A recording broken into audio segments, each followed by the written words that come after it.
And we are live. What's going on YouTube Live? It is your boy, Billy Wroe. Today is Wednesday. I'd like to welcome you to the first row. And if it is Wednesday, you should know what that means. It's time for the Wednesday word. That's Wednesday word. Jumping straight into it. Tonight's topic is compete. As always with my topics, I like to share what I mean by my topic. What do I mean by the topic compete? Seems kind of straightforward. It's kind of competitive, right? However, what I mean when I say compete is stop worrying about your competitors. Stop worrying about competition and make yourself your number one competitor, your number one competition. Meaning each and every day that you possibly can, outdo the person that you were yesterday. And guess what? That means is even if today I'm a little bit less than I was yesterday, that means tomorrow my responsibility is to outdo who I was today. So that's what I mean by compete. Today I got three tools, or tonight I got three tools for you for the first row in regards to compete, and also in regards to not slipping into the toxic behaviors that can come when we get overly competitive. So with that, let's jump in. First tool up first I have is embrace adversity. And this tool was very important to me when it came to competing, not just competing in general, but competing with myself. The reason it becomes so important is because adversity typically produces growth. Any person who ever goes to the gym, they understand that going to the gym and working out, lifting weights, that breaking down of your muscles, that adversity of pushing heavier weight than what you're used to pushing causes growth. It causes your muscles to tear, and then overall, when your muscles heal, when they repair themselves, they grow back bigger. And the reason they grow back bigger is so that they can be stronger for the next time it has to face adversity. So it's really important to look at adversity or embrace adversity as an opportunity for growth. Adversity does have the ability, though, to wear us down sometimes, depending on what the adversity may be. Typically, actually, though physically strenuous activities can wear us down. Typically, what we find in the world of competition, it's not the physical that breaks us down as fast as the mental breaks us down.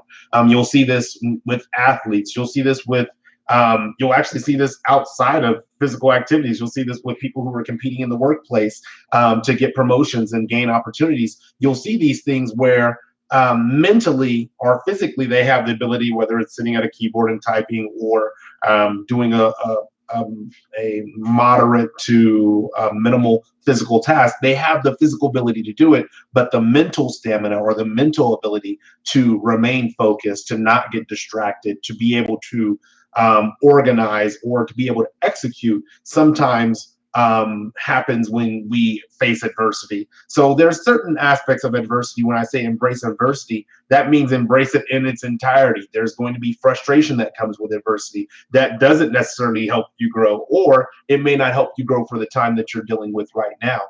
There may be heartache that comes with adversity that doesn't feel like it's helping you grow in the moment, but once you get past that moment and you're able to look back on life with that experience, you find yourself in a better, more using that, a better, more capable position in place to be able to execute. So the very first tool when it comes to being a competitor against yourself is embrace adversity and embrace the things that are going to help you be a stronger, better, faster, smarter, more emotionally intelligent you in the future. The second tool when it comes to compete that I came up with is don't play to the level of your competition.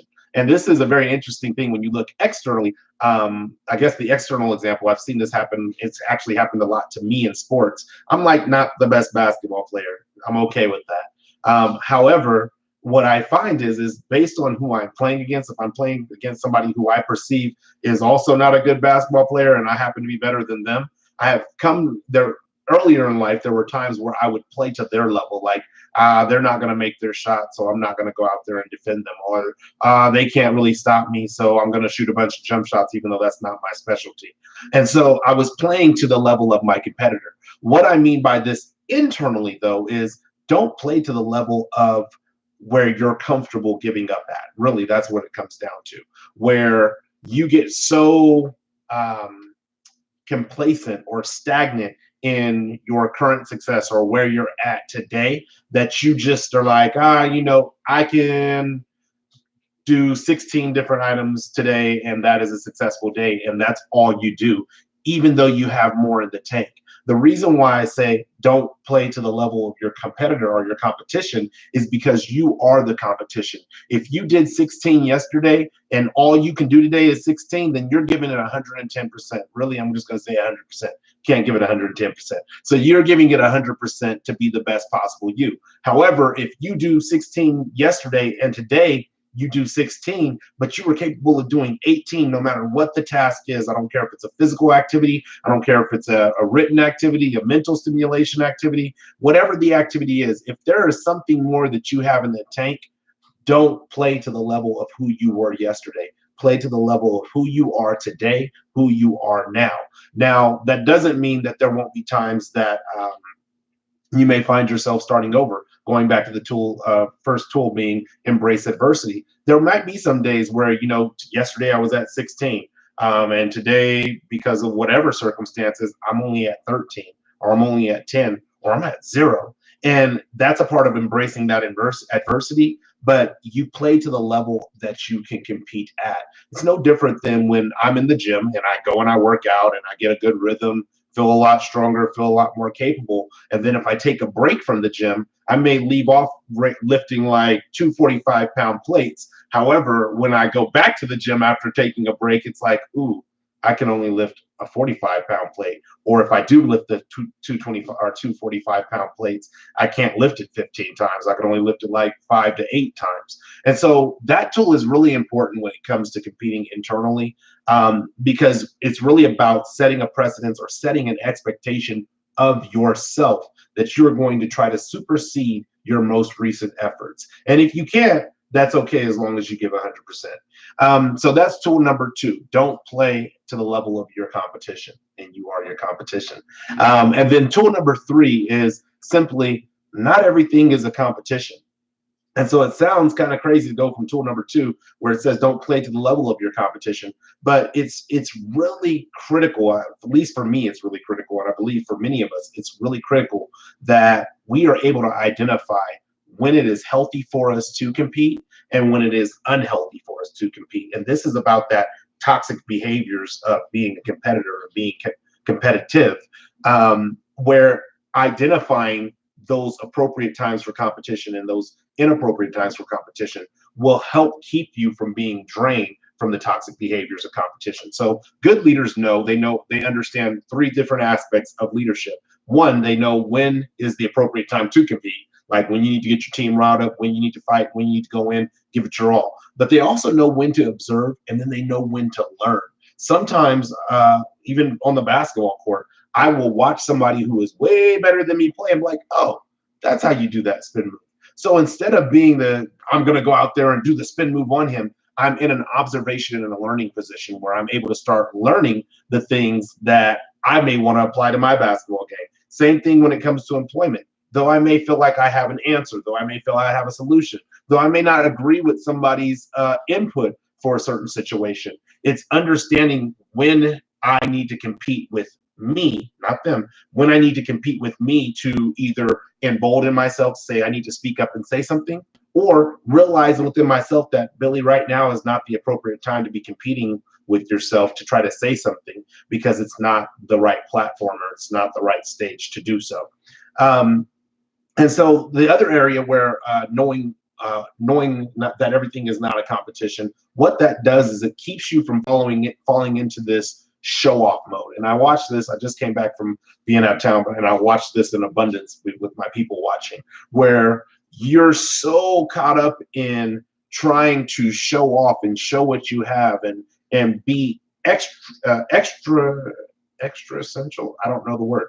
Externally notice because of your competitive nature that you forget to take care of what's on the inside. And sometimes the inside may be like not in your heart or in your mind, but it might be like your finances. And so you'll see this in like the keeping up with the Jones mentality, or I think is now called keeping up with the Kardashians mentality, where you're so busy trying to keep up with somebody else externally, or you're so busy trying to overcome insecurities, jealousy, or envy, or whatever it may be internally, that you make everything a competition. That you got a new car, even though my car is fine, paid off, and doesn't cost so much on insurance, I need to get a new car to match that, to compete, to now. And then you try to twist that a little bit to say, I need to compete internally because I shouldn't be okay with the car that I had yesterday.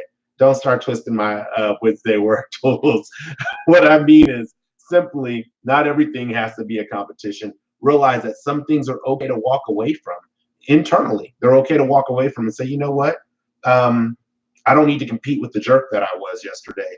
And I don't need to supersede or exceed that jerk. I need to walk away from that competition and allow myself to start working on the competition of being a better person, being a more compassionate person, being a more empathetic and sympathetic person. Those are the things that I mean when I say not everything is a competition. Sometimes you have to identify what you're actually competing for and decide if that is a competition you want to play in. So again, the tools for tonight on the Wednesday word for the first row are: number one, embrace adversity. Use it as fuel. Use it as an opportunity to put some gas in the tank and really strive to hit higher goals and higher achievements that you want to achieve internally and externally.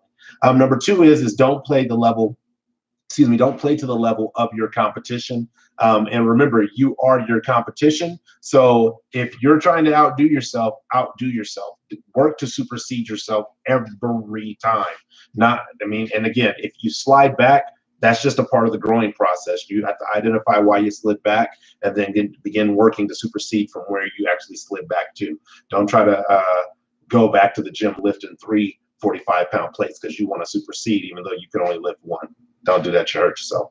And then number three is not everything is a competition. Have a walk away point. Have an understanding of why you want to compete internally, what the gain is for you to compete internally. And don't worry so much about whether that gain that you receive, the intrinsic value that you gain from that competition internally, is perceived by the outside world as a true gain or not. It's about competing with yourself. And that's what this Wednesday word is about. It's about compete with yourself. Quit worrying about what everybody else has. Quit worrying about what everybody else does. Be your number one competitor in the industry and in anything else that you do. As always with the Wednesday word, I like to leave off. Hey, what's going on, brother Bruce? With a story that kind of just helped me mold and shape the concept of this particular Wednesday word. And tonight's story is actually not about me. And when the person hears the story, eventually they will know the story is about them. So I have a very close personal friend who is like a super driven person, super hard worker, great work ethic. And I've been fortunate to have these conversations with him on the back end of his experience with life, work, family, and all the other things. And so what I started thinking about when I started thinking about this topic of compete was how this person has set professional goals for themselves and how they achieve them. And not how they only achieve them, but how they are achieving them is based on embracing the adversity that they're facing as they set out to achieve them.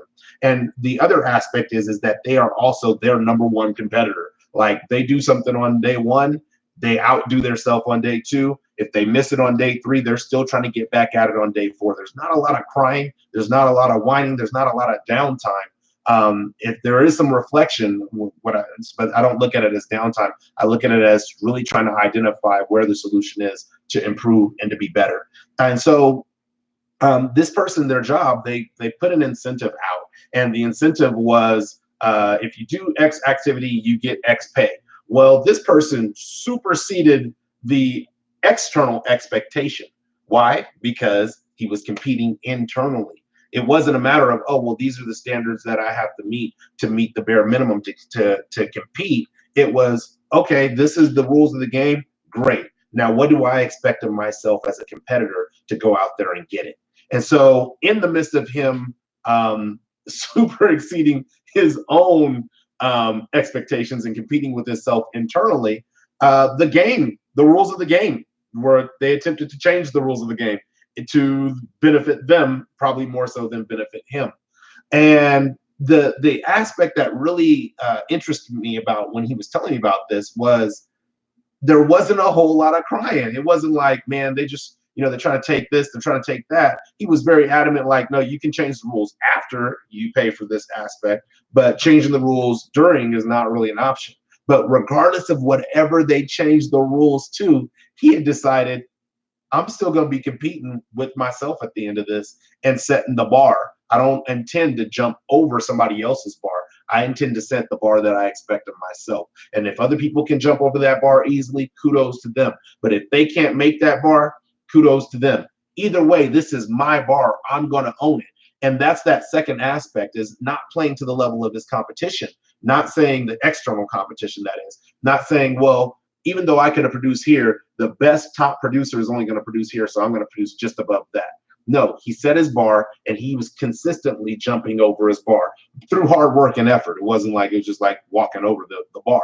And then the last thing was, from the perspective of tool number 3, is understanding that he wasn't necessarily he wasn't creating unnecessary competition with his coworkers, with the people who were writing the rules. He wasn't trying to keep up with the Joneses or keep up with the Tommies of the company or anything like that. He was simply putting forth the effort that was required for him to succeed. And that's the aspect of not everything is a competition in relation to others. When you set the bar and you know that that's what you can produce consistently in excellence without having any errors or hiccups in the process, that's what your bar is, and that's what you're going to set as your competition. And if there's something that somebody is higher or lower or whatever it may be, but in this case higher than your bar, guess what? Don't make it a competition and sacrifice your quality, because what good is it if you jump this bar over here, but you blow out your hamstrings and you blow out your calves and you blow out your ankles? Now you're immobilized, and not only can you not reach that bar again, you can't even reach the bar that you were supposed to meet in excellence. So hat nod to my boy. I'm not going to say his name because I just like to share stories, but I definitely hat nod to you, or hat tilt to you, for really embracing what I perceive to be the competitive nature within ourselves, setting up yourself for success within a system, regardless if it changes, not crying about it and embracing that and saying, regardless of how you change it, I'm going to be successful to my maximum potential. So that's my Wednesday word story for you guys. I always appreciate you guys tuning in with me live. It's always a pleasure to have a couple of you guys live. If you're watching via the replay, leave a comment, leave something in the chat, whatever it may be, so I know you were here. I can touch back in with you as long as it's within the first 7 days of the video being posted. But other than that, that's all we got. The next week, the next time you'll see us live on the first row will be next Wednesday at 6:30 p.m. Pacific Standard Time. I'm between 2 topics right now, so I'll let you know what the topic will be on social media, Instagram, graphic pending. And other than that, thank you guys for tuning in again. Until the next time, thank you for sitting on the first row. Look forward to seeing you next time on the first row. And if you like this video, share it. If you share it, like it. Again, happy to engage with you in the comments or in the chat if you're watching live. Thanks, you guys, for tuning in. One love, peace, and God bless.